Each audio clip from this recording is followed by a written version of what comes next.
Ya bisa jadi itu resiko perjuangan ketika seseorang ingin memilih kerja di luar negeri. Karena tanpa penyalur juga tidak bisa. Ya.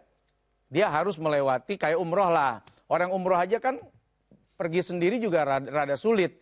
Visanya harus visa umroh yang dikeluarkan oleh para travel ini, agen-agen travel gitu. Iya, iya. Tapi gimana nih Ustadz, orang menipu sih emang udah pasti nggak baik ya. Tapi ini kayaknya lebih keji lagi karena menipu orang yang lagi butuh. Jadi pasarnya itu pasar orang yang butuh. Misalnya kalau nipu orang beli mobil, mungkin nipunya sama orang yang mampu gitu. Nah ini menipu sama orang yang juga lagi butuh. Orang butuh itu kan ketika hasratnya tinggi, akalnya kadang ditiadakan. Apapun dah, bagaimanapun dah, caranya dah. Pokoknya yang penting gue dapat, yang penting gue bisa, yang penting gue berangkat. Nah, kesempatan ini dipakai oleh para penipu yang pakai akal. Orang menuhi diri pakai nafsu keinginan, akalnya dibuang dulu. Sementara penipu dengan siasatnya ngakal-ngakalin. Sehingga banyak kemudian baru sadar. Aduh, kena tipu nih. Nggak usah ngomongin soal pergi ke luar negeri dengan penyalur. Telepon aja, orang tuh kayak, berapa? 200 juta.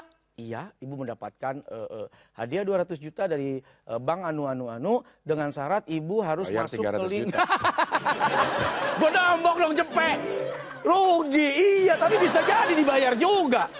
Dia keingetan 200 juta tanpa sadar ngeluarin 300 juta ya. Iya, itu mah waduh luar biasa itu. Ya tapi kan dicicil, bayar ini dulu Bu, buat bayar ini gitu. Banyaklah modusnya ya. Terus diarahkan, nanti masuk ke link ini dulu.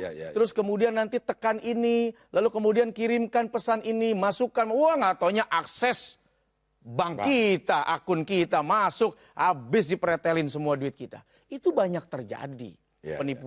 Penipuan seperti itu. Kenapa? Karena yang ditarget adalah tadi nafsu, keinginan, hasrat tinggi, kegembiraan berlebihan sehingga orang kemudian menghilangkan akalnya. Itulah kenapa pengambil keputusan, hakimkah, dia tidak boleh mengambil keputusan saat terlalu sedih. Karena bisa jadi keputusannya lebih memberatkan si terdakwa. Jangan juga lagi pas kebangetan seneng.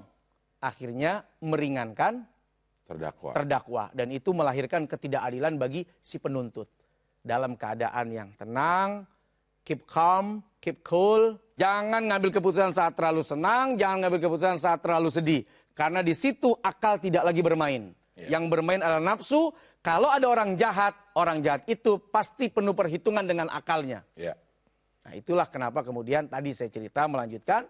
Hakim sendiri, si pengambil keputusan, tidak boleh dalam dua keadaan itu. Terlalu senang atau terlalu sedih. Oke, nanti kita lanjutkan lagi, tapi kita jeda sebentar dan kembali lagi di sini di Barakallah, hidup semakin berkah. Amin. Pemirsa, kita lanjutkan lagi Barakallah, hidup semakin berkah. Amin. Masih membahas tema tentang manis di awal, nangis kemudian. Manis di awal, manis di bibir, memutar kata. Nah, kalana malah kau tuduh akulah, bimbimlah. Kenapa bimbim? Bimbim ya? Iya. Malah kau tuduh akulah segala penyebabnya. Iya. Udah nggak usah diterusin nyanyi ya. Ketahuan umurnya.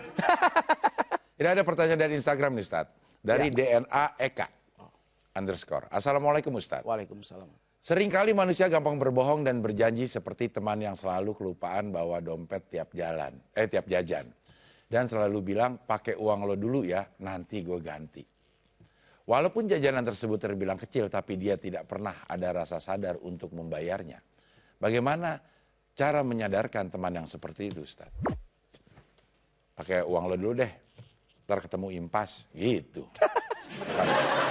Ketemu gue ganti, ketemu impas. Ganti kagak, impas aja. Padahal impas tuh maksudnya gue ganti harusnya. Pas ketemu impas dah, dia gue ganti. Enggak, salah tafsir dia nih ya. Ketemu impas. Impas, kan gue udah bilang pas ketemu impas. Ya, kebohongan itu memang akhlak yang sangat buruk. Sehingga kenapa Nabi SAW itu menjadi orang yang sangat dihormati.